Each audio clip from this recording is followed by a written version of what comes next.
It is said that there are parts of this world that no human man, woman, or child can ever see or enter into. These places exist at the bottoms of oceans, in the centers of mountains, or just above storm clouds.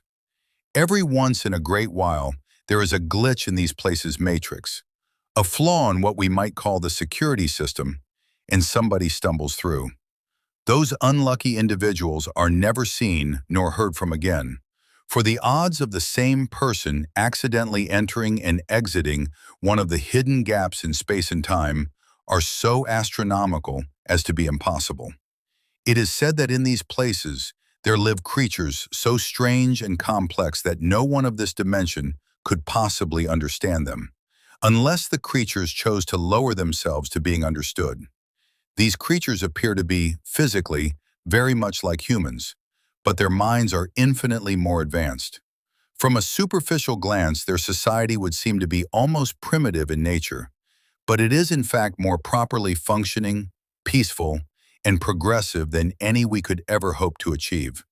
It is said that among the beings of this society, there is one whom they all hold esteemed and honored. His knowledge is infinite, for he is the seer and diviner of all things. It is said that he takes visitors to hear requests and, occasionally, grant them, for he can alter the fabric of reality and influence the decisions of the fates.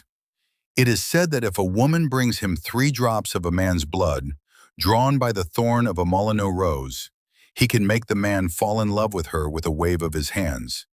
And it is said that he can resurrect the dead with nothing but a snap of his fingers and the name written in India ink.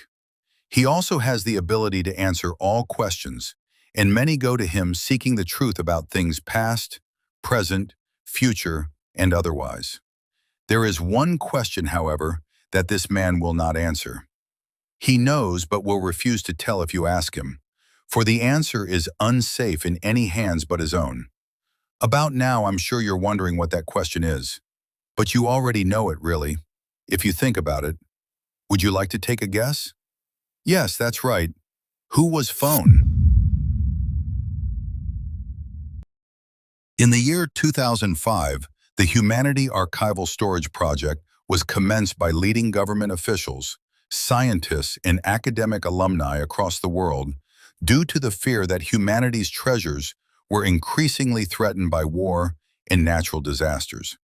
The project was one of the most complex undertakings in our species' history, the creation of an archive of humanity's knowledge and culture.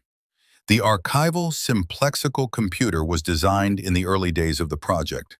The device was composed of iron, the most stable of elements, and built to stand as a testament to our species for millennia. After the construction of the ASC, I was assigned to the HASP team. We were a diverse bunch, consisting of representatives from the fields of science, history, the arts, and every other possible area of human study. Our task was to program the device with the information and artifacts worth preserving.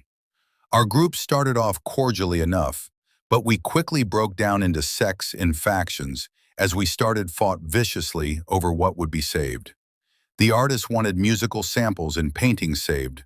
The historians wanted their nation's prized documents included, and the scientists wanted their formulas and theories preserved. Eventually, through a series of backroom deals and shifting alliances between disparate groups, a compromise of sorts was reached, and onto the device went the formulas of Newton and Einstein, the plays of Shakespeare, the music of Mozart, the paintings of Picasso, and many of the other great discoveries and creations of humanity. In 2012, it was finally time to store the device. Locations around the world were scouted out, ranging from the Himalayas to the bottom of the Atlantic. Eventually, a decision was made to place the ASC beneath the Sweeney Mountains in Antarctica. The location was free from war and fault lines. The frigid code would even slow down wear and tear on the machine, extending its lifespan for another millennia or so. It was the perfect place to station the device. Construction of the ASC vault started in 2013. The process took another year, but eventually the construction team reached suitable depths. I was there for the opening ceremony, as a drill team dug through the last 20 or so feet to reach appropriate levels for the ASC vault. At around noon, I heard the drilling stop. I thought they had finally reached acceptable levels, but the loud screaming that quickly filled the air freed me from this thought. A rescue team was sent in, but they reported that the drillers had hit a cavern hundreds of feet deep. A rescue operation was quickly launched, but all that was left of the team was corpses and smashed machinery. They had simply fallen from too great a height for there to be any survivors. During cleanup, the body recovery team discovered something rather unusual: an ASC-like device wedged into the corner of the cavern. The device was nearly 5,000 years old. I bolted upright in the bed, not sure what I expected to see, but knowing that something had startled me awake. Moonlight filtered in through the window, and I shivered despite the unseasonably warm temperature. After a few moments, I heard it, a soft tapping of fingers against glass. Slowly, I turned my head to the window, expecting to see some horrible creature lurking there with sharp fangs and terrible claws. But there was nothing. There wasn't even wind to knock the branches against the window. Cautiously, I slid out of the bed and looked out the window, feeling relieved to see there was nothing outside. "Just hearing things," I murmured, coming back to the bed. I wasn't used to sleeping alone, but my partner was away on business. Surely it was just the change in routine startling me. Moments before getting into the bed, I heard the tapping again, slightly louder this time, less hesitant.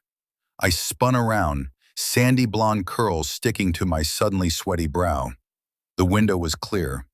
A still and empty sky allowed the full moon to illuminate the ground below, revealing no one or thing outside.